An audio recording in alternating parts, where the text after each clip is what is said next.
Bonjour à tous, très bienvenue chez Thérapie Capsule, la chaîne qui vous veut du bien, qui s'inspire de plein de techniques avancées, de la neuropsychologie, de la PNL, programmation neurolinguistique, de l'hypnose ericksonienne et de plein d'autres choses.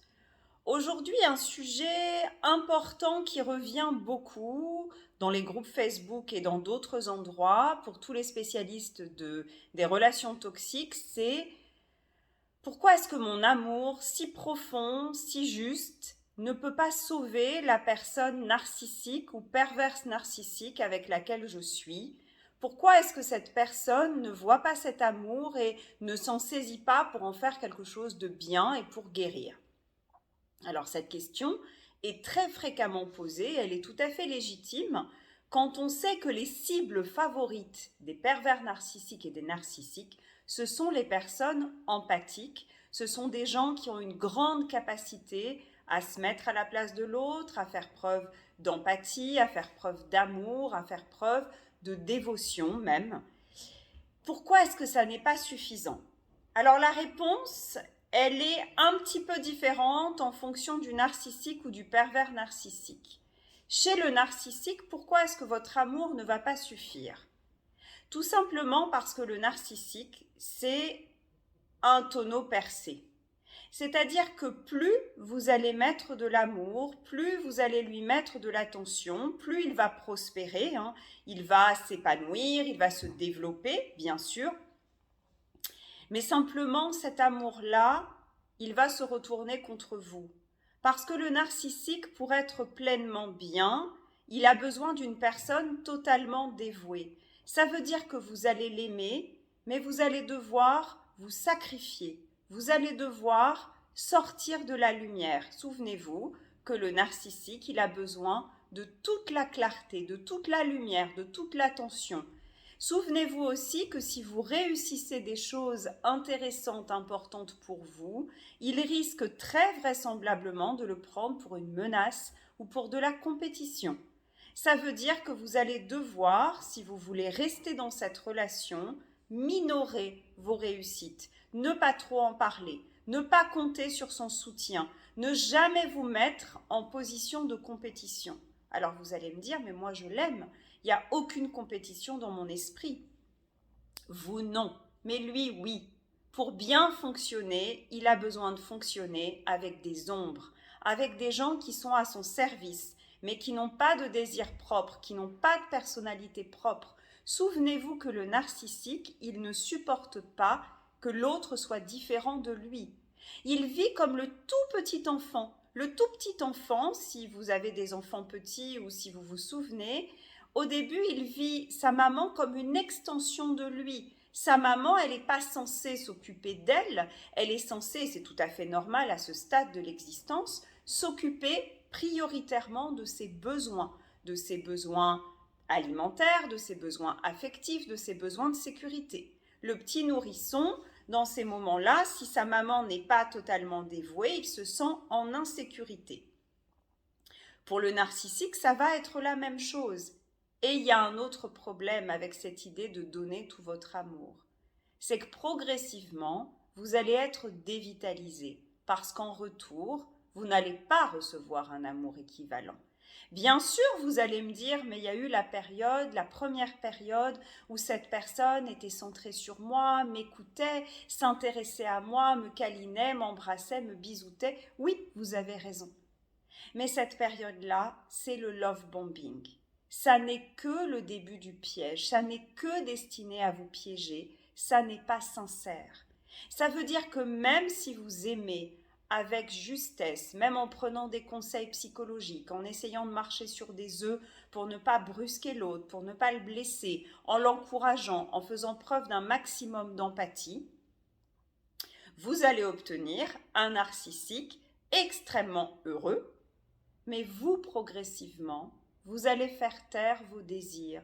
Vous allez gommer votre identité pour coller à ce qu'il souhaite, puisque ce qu'il souhaite, c'est un double de lui qui lui rend service, qui ne demande jamais rien pour lui, qui ne s'aime pas et qui n'aime que lui le narcissique. Donc vous allez être dévitalisé.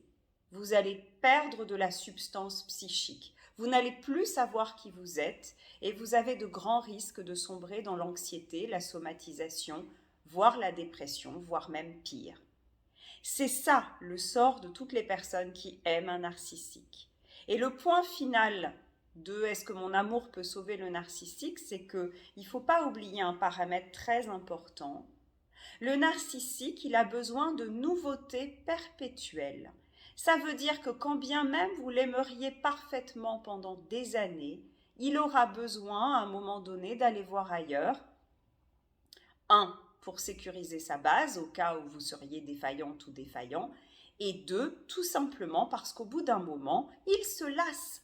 Donc quand bien même vous seriez la personne qu'il aime le plus, il va se lasser, aller voir ailleurs, vous jeter, c'est l'expression convenue.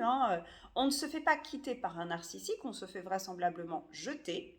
Et ensuite, il reviendra peut-être, mais juste pour se nourrir, juste pour vérifier qu'il a toujours du pouvoir sur vous, qu'il peut toujours vous manipuler, qu'il est toujours le marionnettiste et vous la marionnette, et c'est tout.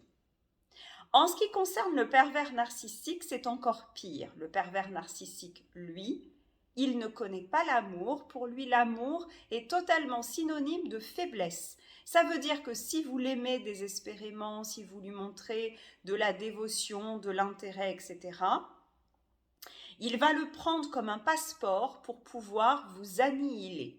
Il sait à ce moment-là, et c'est bien problématique, qu'il vous tient. Souvent, il y a un système de codépendance qui se met en place chez la victime. La victime, comme elle a été isolée et comme au départ, le pervers narcissique ou le narcissique l'aime de façon à combler ses failles, les failles de l'enfance, bien sûr, puisqu'ils nous ont observés. Ils ont observé ce qui nous faisait souffrir.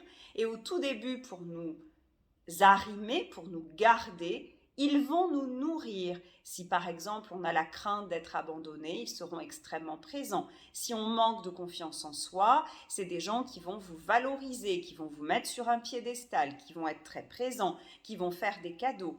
Et progressivement, comme en plus ils vont faire le vide autour de vous, vous allez être dans un système de dépendance de plus en plus important.